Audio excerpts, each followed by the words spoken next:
បាយថ្ងៃមួយនឹងសាល់ម៉ន់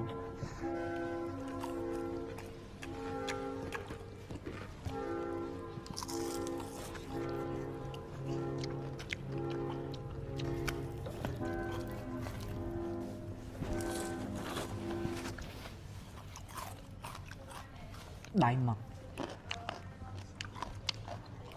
ស្រ័យសមកហាក់គេបងត្រីលឿងយកភ្លេចឈ្មោះច្រកមួយវ៉ាសិននេះ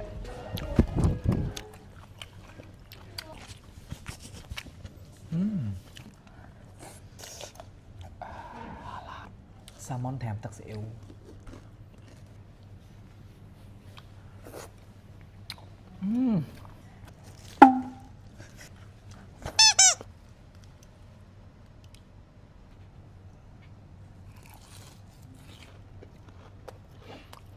មួយសាឡាត់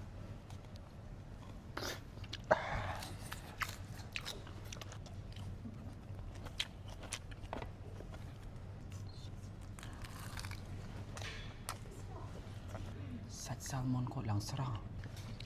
អាចរកទិញបាននៅបងចរណៃ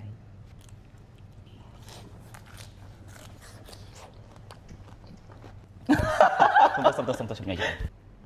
សាម៉ុនទឹកស៊ីអ៊ីវI like to eat